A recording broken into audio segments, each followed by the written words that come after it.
Inilah yang dijelaskan oleh ulama kita, ikut sebiji apa yang Rasulullah sallallahu alaihi wasallam beritahu kepada kita, ataupun apa yang ditinggalkan oleh Nabi sallallahu alaihi wasallam kepada kita. Sa'id bin Jubair, salah seorang ulama juga telah berkata di kalangan tabi'in, tak silap saya, qad ahsana man intaha ila ma sami'. Maksudnya ialah telah eloklah sesiapa yang terhenti pada apa yang dia dengar. Maksudnya terbaik ialah orang yang paling baik ialah orang yang buat apa yang dia dengar. Dengar ni bukan dengar orang cakap, hadis Nabi yang dia dengar, dalil yang dia dengar dia buat. Itu orang yang terbaik sekali. Kalau dia silap, ada masalah tak? Dia belajar sampai ke satu dalil tu, dia tak tahu dalil itu adalah dalil mansukh, jadi dia amalkan dalil tu. Contohnya tak boleh ziarah kubur. Kuntu nahaitukum an ziyaratil qubur fazuruha fa innaha tudhakkirukum al-maut.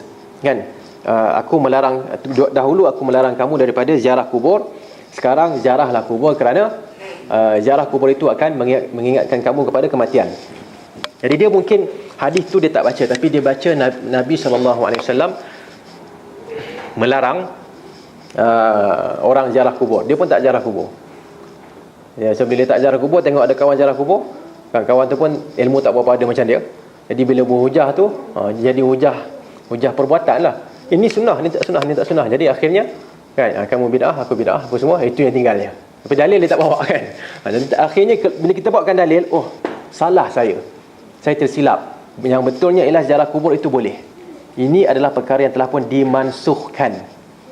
Kadang-kadang berlaku benda tu. Setengah ulama mungkin tersilap dalam perkara tu. Ini benda yang benda yang biasa dalam proses pengajian.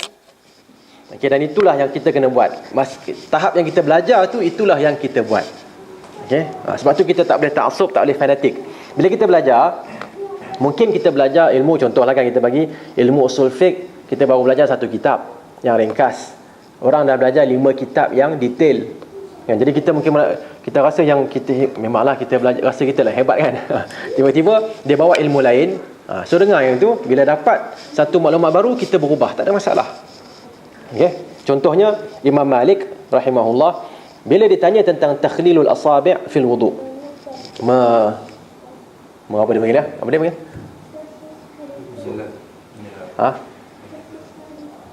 Tak lupa, tak ingat perkataan dia. Tapi bila basuh tu, dia masukkan jari ke dalam celah-celah jari ni kan. Mungkin lebih kurang itulah, dia nak panggil takhlil asabi'. Jadi bila dia tanya, dia kata bukan sunnah. Dia kata itu tak ada, basuh biasa je, tak payah nak selat kot agaknya. Tak? Kan?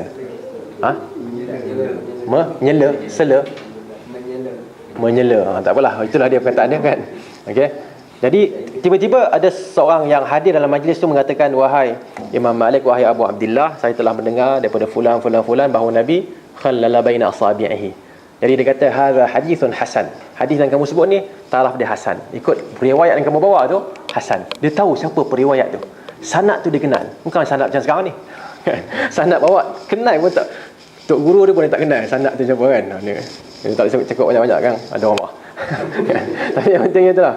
Saya kadang-kadang pening. Nahu pun ada sanad. Kan dekat UKM tu pernah satu kelas tu, bukan satu kelas lah, satu ceramah kat masjid, belajar ilmu nahu dengan sanad.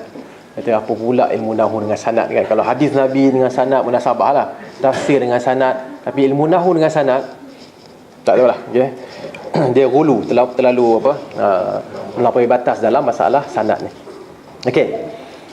Apa yang saya nak sebutkan tadi ialah berkenaan dengan kita amalkan. Imam Malik bila dia sebut hadis ini hadis yang hasan, jadi bila lepas tu orang tanya dia macam mana, apa hukum takhlilul asabi', dia mengatakan dia ada hadis. Nampak tak? Maksudnya Imam Malik pun ilmu dia berubah. Mungkin satu hari dia tak tahu, dia tambah lagi. So itu yang kita buat juga. Wa qala Sufyan ats-Tsauri, kemudian Sufyan ats-Tsauri telah berkata, in istata'ta an la tahukka ra'saka illa bi athar faf'al. Jika kamu mampu untuk tidak menggaru kepala kamu kecuali dengan dalil, maka lakukanlah. Nampak tak? Kita nak nak tengok macam mana terperincinya para ulama kita. Nak buat satu benda tu, fikirkan apa dalil yang ada. Kalau tak ada tak apalah kan, kalau tak ada tak apa, tapi kalau boleh ada tak? Ada tak? Nak garu ke gatal ni, ada tak hadis Nabi macam mana Nabi garu? Ada tak? Tapi kalau tak ada tak apalah, dia dah jadi gaya bebas. Tapi kalau ada, maka buatlah cara itu. Okey.